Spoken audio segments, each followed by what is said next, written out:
Hello and welcome to the Gooner Talk. Back again with you guys for another show, for another episode of our Let's Talk Arsenal series, our twice weekly show on a Tuesday and a Friday at 5 p.m. Our Tuesday show.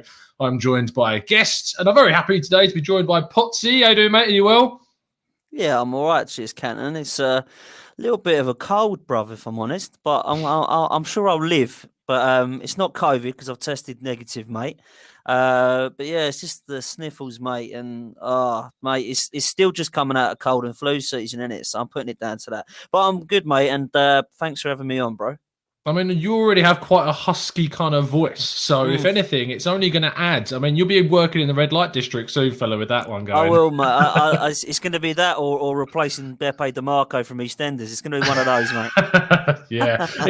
I think you've got a career ahead of you, whatever you choose to do anyway, with this new temporary thing that we're going to hear, and obviously you'll hear down on the same old Arsenal and plenty of other places as well with his husky tones. So make sure you tune in for those.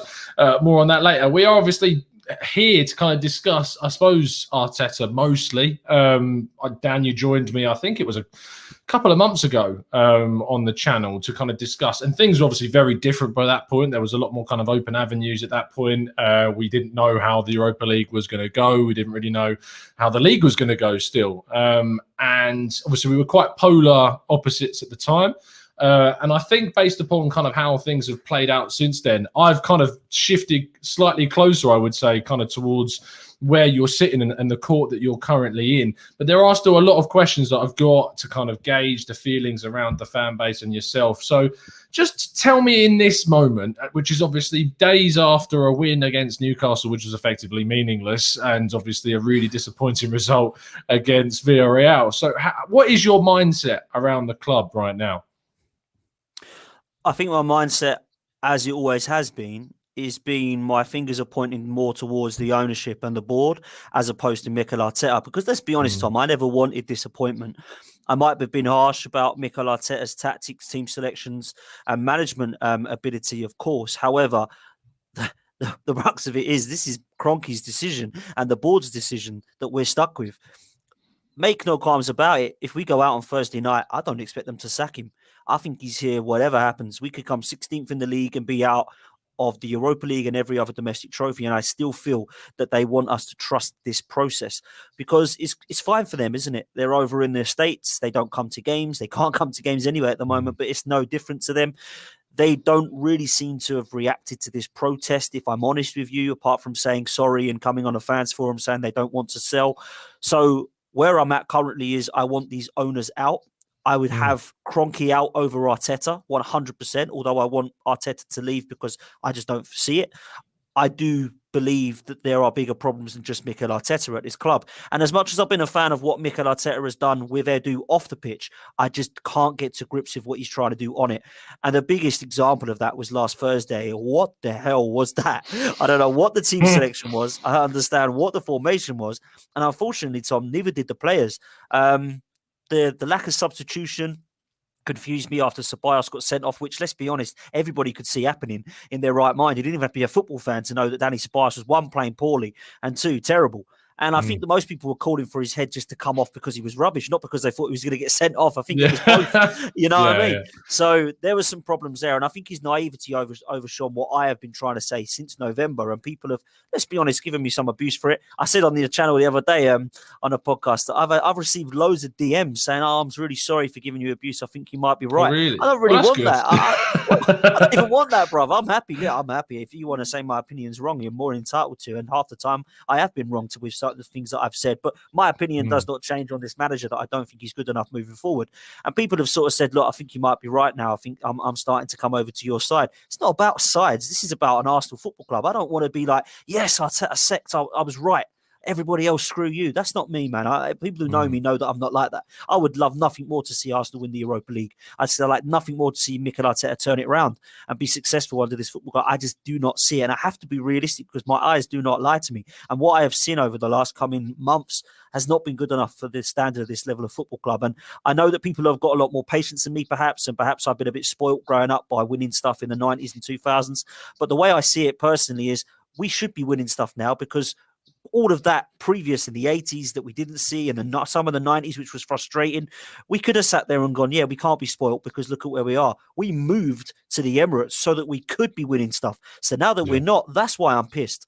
So that's the way I look at it. It's the board and ownership that I'm pointing my fingers at more. As much as I do want Mikel Arteta replaced, I'm still not saying that it's 100% his fault. I just don't understand what he's trying to do on this pitch. And last Thursday just summed up to me what I've been saying since November, Tom.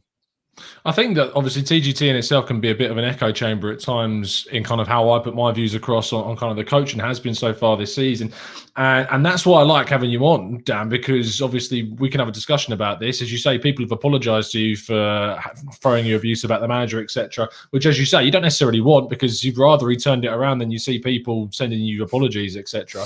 But the point is, it's very hard to come by, to be honest. Kind of very on like a public level of people that are podcasting and going on to channels and stuff that are putting the opinion out there that you don't want the manager to kind of stick around whilst maintaining a level of kind of level-headedness and respectfulness at the same time. And it is hard to do because obviously you're put across. It's a negative opinion in the sense that obviously it goes against kind of success in a way of the current coach. I'm trying to word this in the right way. It's a positive. It's not basically me saying if you're Arteta in, you're a positive person, because obviously I know that you want the manager gone to move on to the next level and for Arsenal to improve, and you feel that the best thing for the club is for Arteta to move on. But can you tell what do you know what I mean when I'm saying it's a negative view for a lot of people to think that sacking someone is looked upon as quite a negative thing, and that's why it's very difficult to have that view and to put it across in a way that's not going to necessarily get abuse from certain people. And that's probably why you have received abuse for a fair few people. We are now in a situation, obviously, where we know that effectively, no matter what happens this season, he's going to be here next season. I can't personally see the ownership changing anything. I can't see them removing him, no matter if we go out on Thursday and if we finish in the bottom half of the table in the Premier League this season. I still think he'll be here because I still think they view the majority of the issues at the club basically down to the squad rather than the coach. The reason why I've got more, if we're all kind of a spectrum and you're at one end and I'm at the other, and why I've kind of rode my boat a little bit more to the centre, I suppose, is because of the decision making. It's because of consistent problems that aren't being rectified. I can't justify the decisions that were made last Thursday. I can't justify the continuation of playing Xhaka at left back. I just can't. It just makes absolutely no footballing sense. And why we made no substitutions for so long during the game. We made one with 10 minutes still left, and you can make 5 changes in the game. So I suppose the question and the route to go into this is that I want to first focus on what we agree on is the main issue, which is the ownership, and then go down to the manager. And obviously we are seeing currently all this talk about a possible takeover with Daniel Ek maybe moving in to give a bid with a consortium of Bergkamp, Henry, Vieira. I mean, you couldn't paint a lovelier picture for fans, could you really? The 3 legends moving towards a consortium of ownership.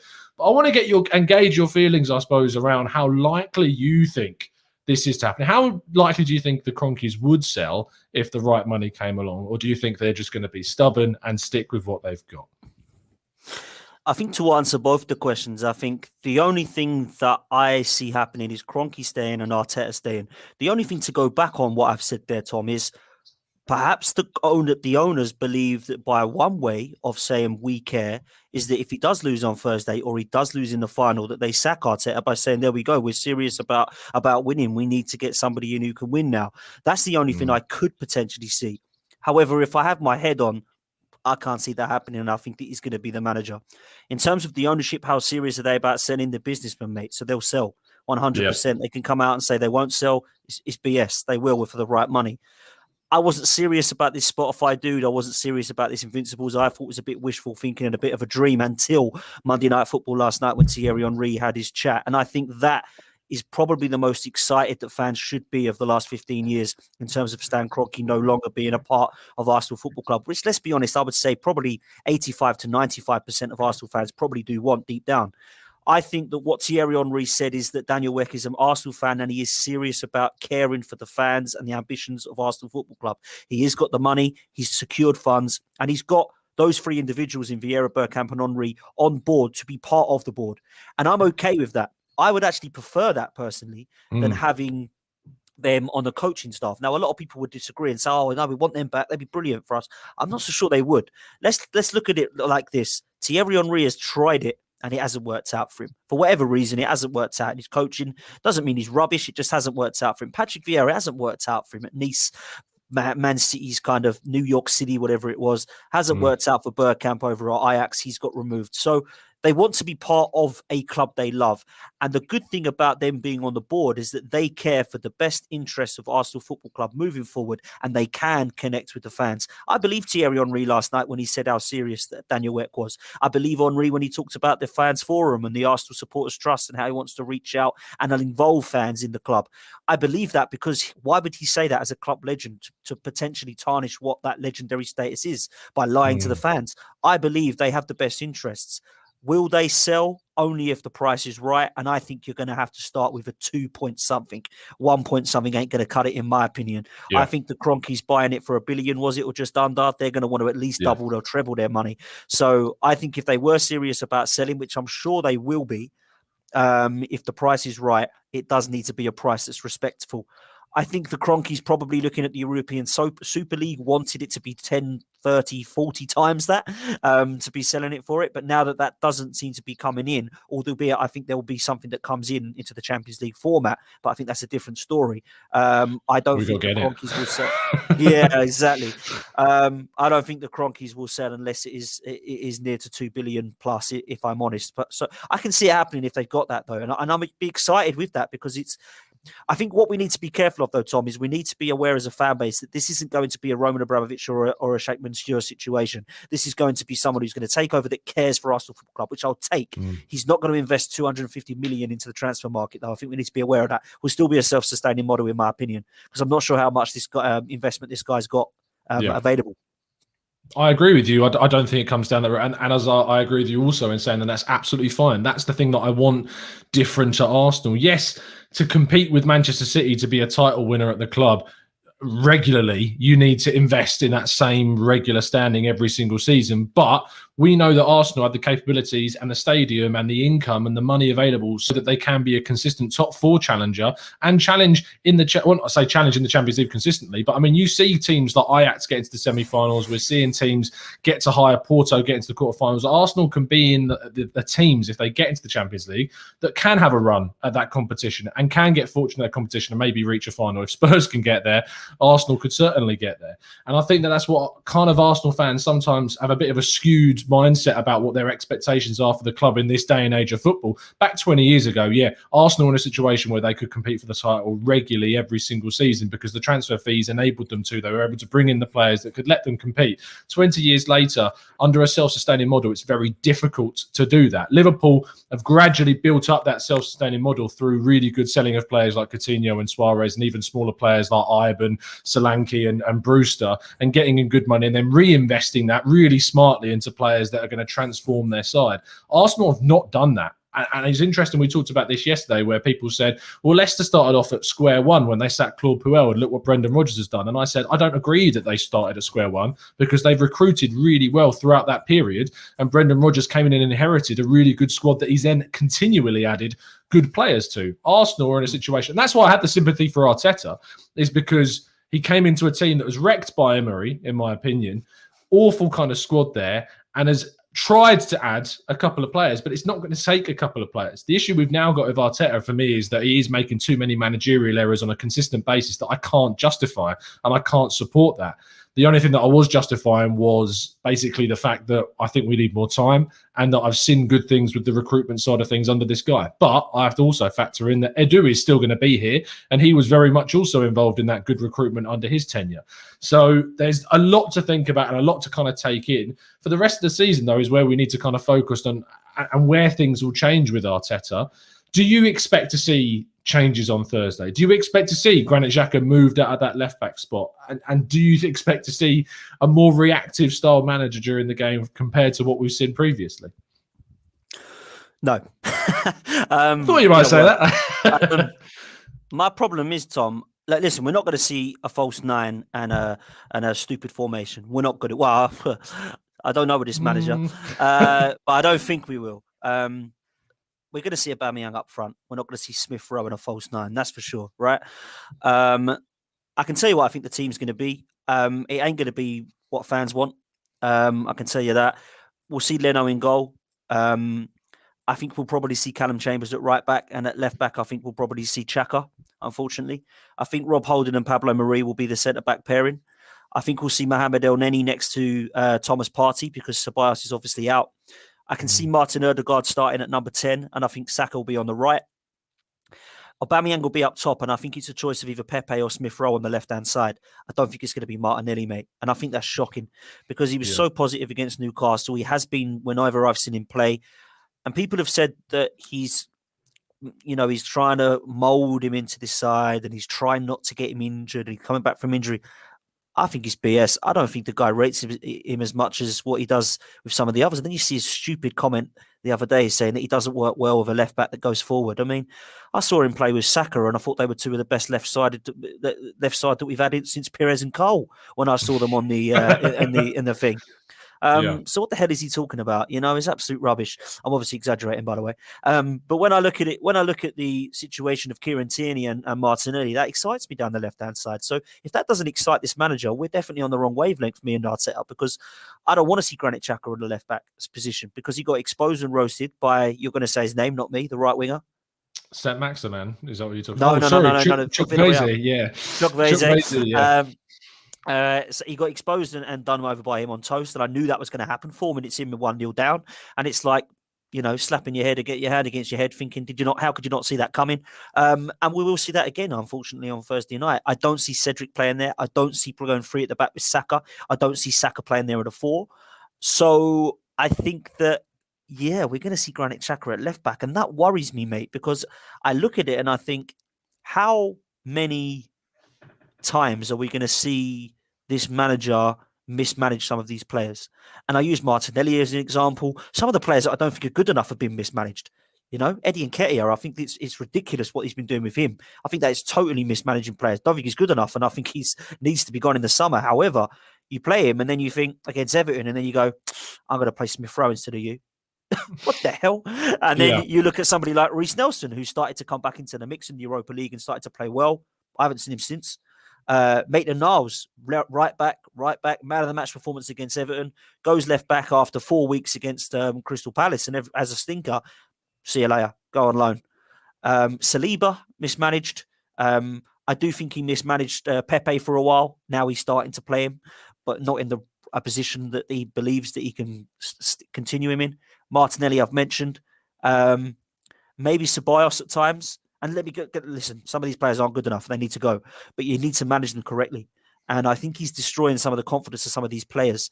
Centre-back pairing, I mean, how many have we had? The only one I like to see, Pablo Mari and Gabriel, he's never played.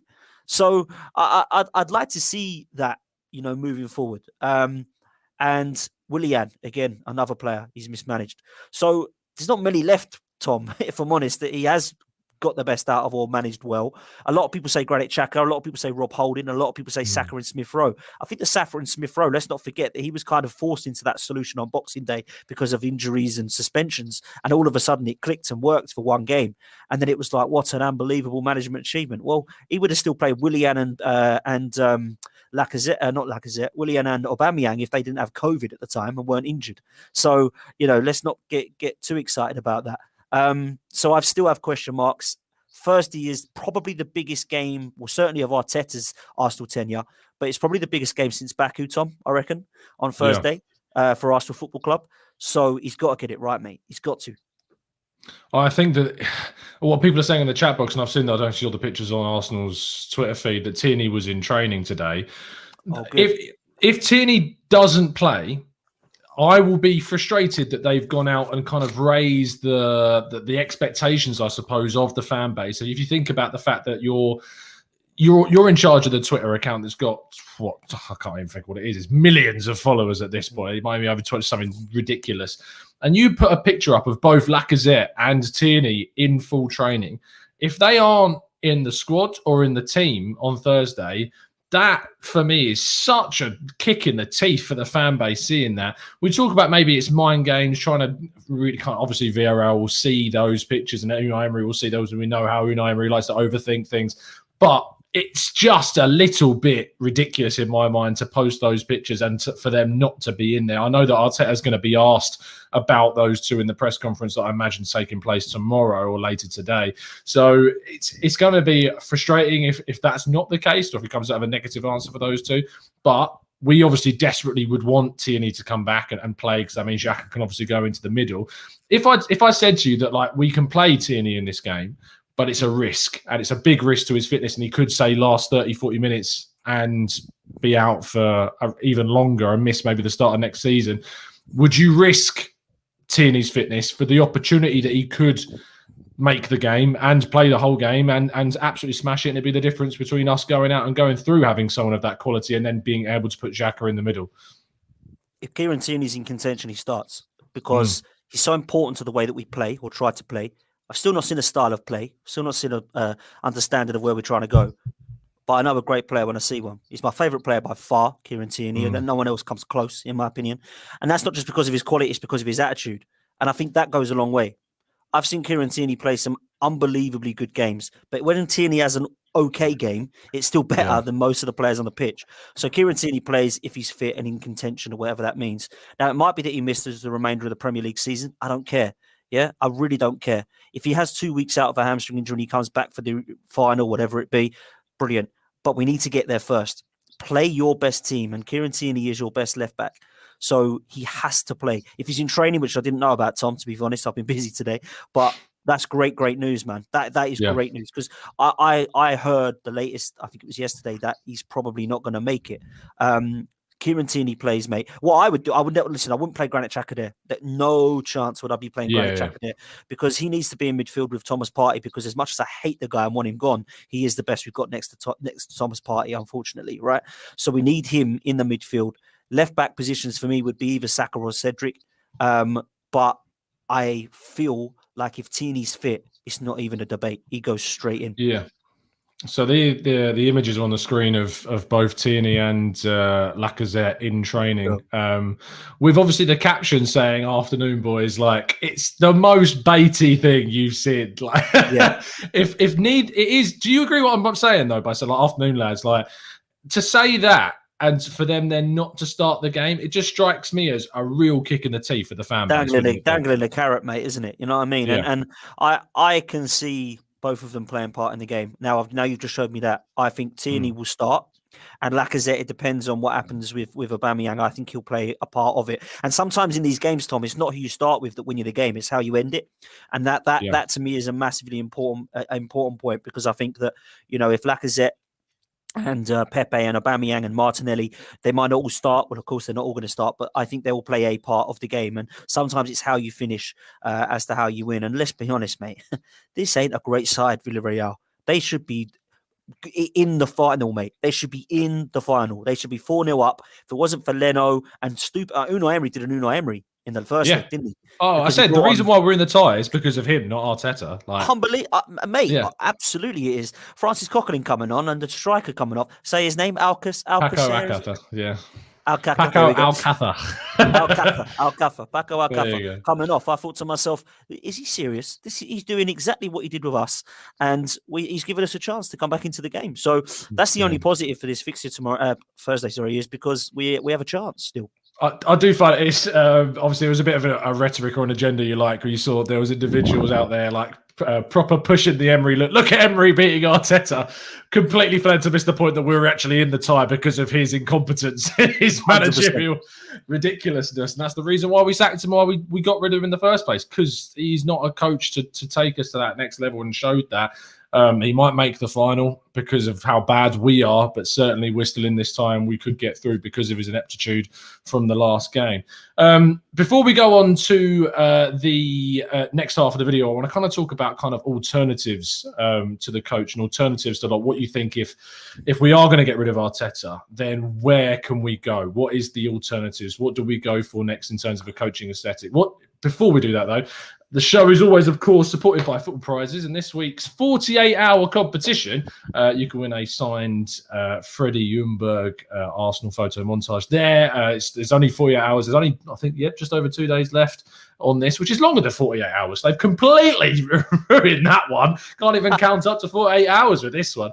But you've got 2 days and 2 hours to get your tickets. There's only 65 there, and already I think just over half of them have been sold actually. So there's not going to be left for this one. It's a cheap one, so go and get it. Kieran Tierney was the last one, a signed shirt. I don't actually know who won. If you do know in the chat box, then let us know. But yeah, in terms of Dan, when we look at kind of alternatives, the man that when I've been on other channels with you and listen to what you've got to say about stuff is you always go to Rafa Benitez, and I struggle with this. I struggle with the Rafa Benitez thing because I look at kind of his history of management. I look at where he's been, and he did obviously a really good job in the Premier League with Liverpool ages ago. Has come back before with Chelsea during a brief period. Has been at Inter Milan where he didn't do as well, and they didn't particularly like him. Real Madrid was a really tricky job for him anyway, and wasn't really able to do what he wanted because of Perez's influence. And then he went to Newcastle, where of course he got them up from the Championship after relegation, stayed with them, got them back up to the Premier League, and then they desperately wanted to effectively keep him. And he basically said, look, if you're not going to back me in the window, I'm not going to stay. And Ashley turned around and basically said, I'm not going to back you. And then went and spent 40 million on Joel Linton with Steve Bruce there, which is just the most ridiculous thing ever. But I struggle with it because I feel like, for me, this club still needs a long-term kind of situation. And what I don't mean by that is an Arsene Wenger. I don't mean that type of thing. But I need someone that's going to be here for a fair few years, that's going to change the culture of the club, get out the issues that we've clearly got within the squad and build something, which is why we've always kind of used that trust the process situation, because it is kind of a long-term thing. So convince me to the best of your lawyer abilities, Dan, why Benitez is a good option. You summed it up when you said it last. Benitez is a good option. Let's get it right. He's not my first choice. That's for sure. So I have to look at it realistically with what this ownership is. So when I was asked that question, they said, realistically, who do you think would be a good choice? And I brought up Rafa Benitez because I think he is realistic. I don't think he's unrealistic. I think my first two are clear. Diego Simeone and Antonio Conte are the two that I would take. If you said to me, you can have any managers you want, I would take those two. Allegri's in the mix, but he hasn't done it in the Premier League and he hasn't done it with a Premier League team in Europe. Rafa Benitez has done all of those things. Not only has he got a team up from the Championship, which is very, very difficult to do, by the way, back into the Premier League, he's kept them in it. He's gone to Liverpool and overachieved, in my opinion, with that side. It was all right. They had Gerrard and they had Alonso and had a couple of good players, but they weren't outstanding. They did have Arbeloas and people like that in it. He did really well. He won the Champions League with them. He won the Europa League with Chelsea. And he competed probably with Alex Ferguson for one of two of the best seasons in Premier League with Liverpool. So I think he's been there and he's done it. That's why I went for Rafa Benitez as a realistic option. He's available. I think he would come to us. And I think that he would do a better job than Arteta because of his experience. I like that he is an attacking coach, but has defensive experience with some of the balance in transition. So I would be more than happy to see him in place of Mikel Arteta. However, what I do look at it is some of the options that you said about there being a long-term plan. I don't think that exists in football anymore, Tom, because if you buy a player and then you go up to that manager and say, cheers for buying me. You're right, if you give me 3 years just to see if I can they'll go, no, mate, we'll get another right back in or we'll get another centre back in. I don't think that it's like that anymore in football. So, for example, the Willian signing, right? Was Willian a good option for a couple of years? Yeah, it probably was. It's turned out to be horrendous, by the way. But at the time when we signed him, Arteta was thinking of now. He wasn't thinking of 5 years' time. He was thinking of, I need somebody to come in now who's going to give me some creativity. So when I saw that signing, I thought, look, it hasn't excited me. He's 32. He's probably had his career. And it's turned out to be a horrendous signing. But those sort of signings, I can see why managers do them. I hate them. I want them gone. I don't want them anymore. But I understand why managers do it. Because their thinking is not, I'm going to look at this in 5 years' time. There is, I need to win games now, so I need a team that is going to do it. That's why the Aubameyang deal, in my opinion, was a good thing because he's doing it now. Again, another situation which hasn't quite worked out, but the understanding behind it was right. And that's why what I want to see. I don't want to see somebody given the 5-year plan, because in 5 years' time, we could be down in the Championship the way it's going. So we need something now, somebody to come in and say, right, what have we got here? This is a side that is not 10th in the league. This has got some unbelievable players, right? Some of them are shocking. Some of them need to go. There's an understanding that 4 or 5 of these individuals are not right for this club. But they managers in Allegri, Benitez, Simeone, Conte, Brendan Rodgers, Ten Hag, Nagelsmann, I'd take ahead of Mikel Arteta 100%, because they've all done something, whether it's managed Leicester, whether it's managed Liverpool, whether it's managed Swansea. Mikel Arteta has not done any of that. Mikel Arteta has been an assistant coach, and a very good one by all accounts. But that is very different, as Steve McLaren found out, to being a manager. So you need to understand that we need something now. So Rafa Benitez, the reason I went for him is because 1, he's realistic. 2, he's done it before with experience. And 3, I think he's got the balance right with the transition of midfield, defence and strike force, which is something we just have not got under this manager. To pick up on the kind of long terminology thing, because I do disagree slightly, because I look at, say, Liverpool and I go, well, they were out of Europe when they got rid of Brendan Rodgers. They brought in Jurgen Klopp. He's come in. He's been there a long time. He's built them up through some good transfers and signings, and he's got them to a Premier League title and a Champions League. And that's what I look at as long term. I don't consider long term an Arsene Wenger style, and I don't want that to come across as misinterpreted. I do look at it as kind of that Klopp style, where someone comes in and builds something over a period of time. And I look at Arsenal as a situation, and I go, you are going to transform this team into a Premier League challenging side in 2 seasons. And what coach is going to want to come in and go, I'm here for a couple of seasons to turn this team into a top 4 side, when actually I rather would see a manager come in with the objective of one day turning this side into a team that's a consistent top 4 team that then can hope to challenge for a title in a one-off season where everything kind of falls into place, if you know what I mean. Yeah, and I get that, and I understand. Listen, Jurgen Klopp's a great example to use, by the way.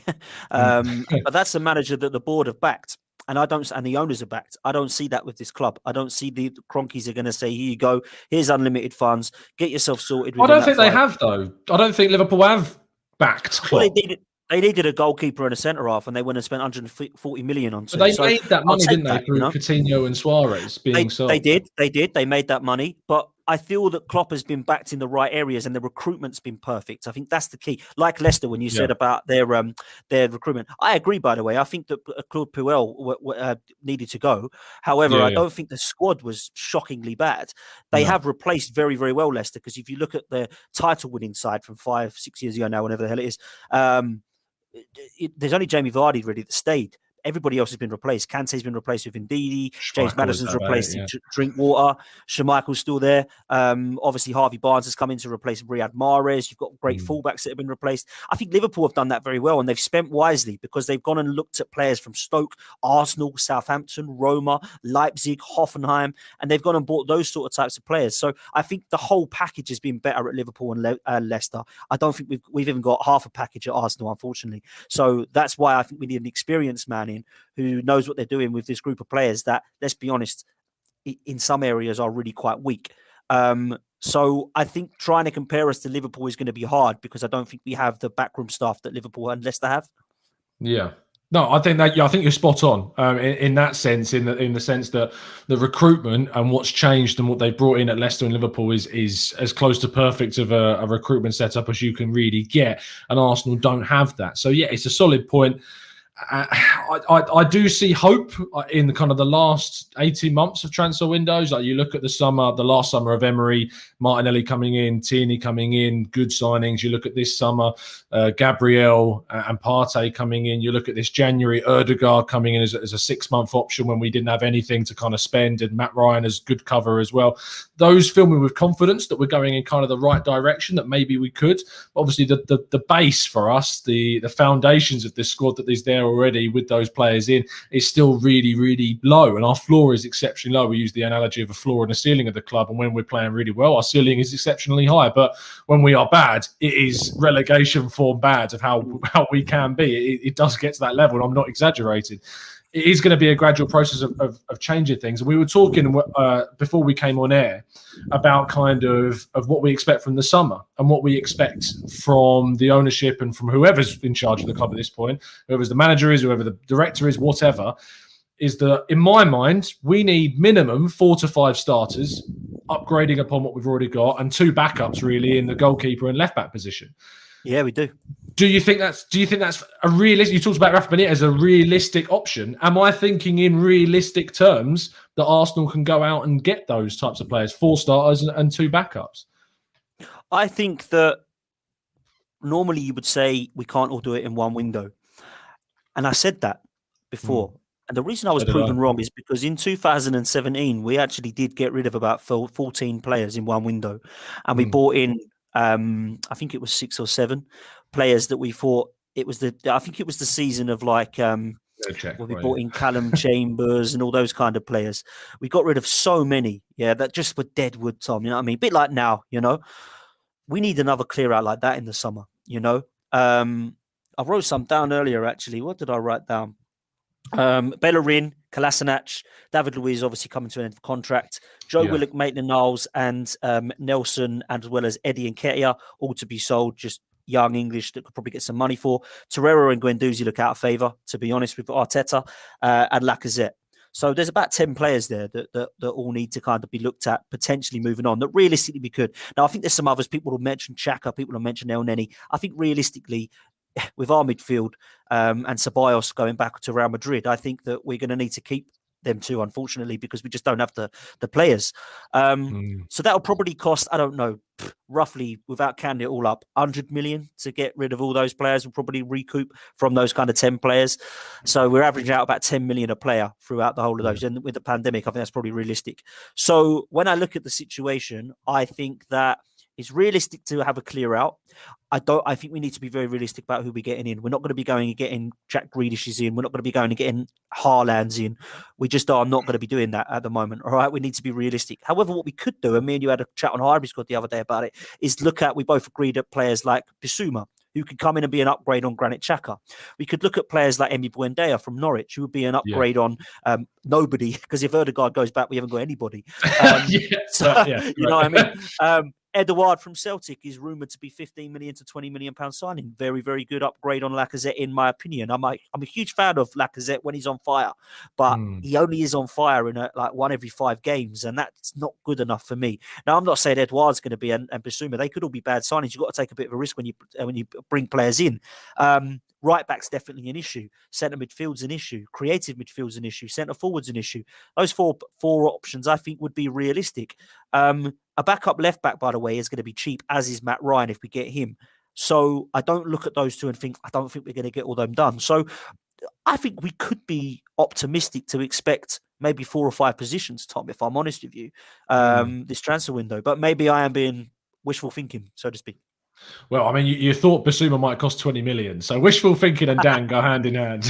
But I mean, we don't obviously know how much players are going to go for, because things are still exceptionally unpredictable considering the pandemic and its effect on transfers for some players. There are always going to be players like your Jadon Sanchos and Haalands that are going to go for ridiculous amounts of money no matter what the situation is. But there are other situations that you can take advantage of, and this is where Arsenal needs to be a little bit more savvy in the market. We were talking a little bit earlier about Guido Rodriguez from Real Betis being linked to us via Spanish media. I'm a big fan of him from seeing a lot of what he's done. We're going to be doing some tactical breakdowns and stuff and educating people about him and obviously all the other Arsenal transfer links we get so far. But we need to be smart. We need to be going for players that can have an immediate impact. And like Rodriguez himself is 27. He's not exactly young, but he's in his prime, and he will come into the team at the top of his game and can have a big impact on things next season, which is what we need. I think we need to see it with a mix of some younger players coming in as well, like your Ødegaard kind of age level that's going to have an impact but still has a development track and can still improve. But you don't want to block routes for certain players as well, like Balogun coming in. That's why I'm a little bit wary of, say, a striker like an Edouard, because you've got, say, Balogun there. You've got Alex Lacazette and Aubameyang that are likely probably going to stay for another season or a season or two. And that could be the amount of time it takes for, say, Balogun to emerge and become that key striker that we need. I think it's maybe one where you maybe see next season what impact Balogun can have, and then you can make a decision a year later on a striker because he's got a long-term contract. So we can afford to take the time and make that decision on that player now. Right back is a really weird situation. We talked about Emerson previously at Real Betis too. Other people have suggested some other players like Lamptey at Brighton, for instance, as a player that you could go out and get. He's got a long-term contract, so it could be a little bit pricey. But it's about Arsenal. Ultimately, what I feel is changing the way that they go into the transfer market. You talked about Buendia, you talked about Bissouma, and these are both guys that have played in the Premier League, and we haven't had that for so long. Signing Premier League proven players that are in their prime. I'm not talking about your Cedrics or your Welbecks, your Louises, your Willians, not players that are either surplus or coming to the end of their careers. Players that are starting for their Premier League teams and will have an immediate transition and impact on the Arsenal team next season. That's what we need. It's just we don't know if that's what we're going to get. It's what we got to wait and see. It's spot on what you're saying with the Premier League stuff, mate, because I look at players that are on form and I'd rather have them on form in the Premier League. That's why I think Bissouma would be a great shout, because he's had a great season. He's realistic. 25 million, like I said, maybe is a little bit low, but there is rumours that 30 would probably do it. I think Buendia will probably be about that as well, to be honest, from Norwich, because they've now gone back up to the Premiership. But there's a couple of comments in the chat that I just wanted to kind of clear up, because obviously I'm looking at getting rid of quite a few players, which I think needs to happen. Some of them are young and English, but I don't think that matters, because I think you just promote from within. So Balogun goes instead of Reece Nelson. Aziz goes in instead of Willock. Do you see what I mean? So we upgrade some of the youngsters. Even Lopez at left back, apparently, according to Danny from Bergkamp Wonderland, he's really, really a massive fan of this lad and thinks that he could be, a real good talent. I've not seen enough of him. I don't really watch the under-23s, but apparently he's an option. So we could promote from within it, just because we're getting rid of the Willocks and Maitland-Niles and saying, look, you hit your 20s, you've not quite made it. We're going to take 15 million for you or 10 million for you, whatever it be. I don't think that's a bad option. If you're going to spend that, say you get rid of, you make 35 million from Nelson, Maitland-Niles and Willock, and you go and buy Bissouma, I'd be okay with that, because then you promote Aziz, promote Balogun, and then you've still got the same three players there. So that's the way I see it personally. I think it's just being clever with what you've got at your disposal. And I think we have got some players that can actually bring in a more money than people are saying. If you were to sell a few more than perhaps people would like to. Yeah, I think you're spot on about those kind of selling off a certain number of players to bring in someone that's going to ultimately make a big impact. Liverpool sell Ibe, Solanke and Brewster, and that money that they've made from those three, I know over a different time period, but they add up to a Fabinho. They add up to these guys that are going to come in and really change that team for the better. And it is important. I think sometimes people get attached to some of the youngsters quite a lot and don't want to necessarily see them go. Like Nelson's a big one. I see a lot of people just desperately pining on this guy to be the next big thing. And I really don't see it personally. I do not see what some people see in this kid. I think that in the performances he's shown, he doesn't take his chances. He might be energetic, but it's nowhere near comparative to, say, a Martinelli-style energetic type of player.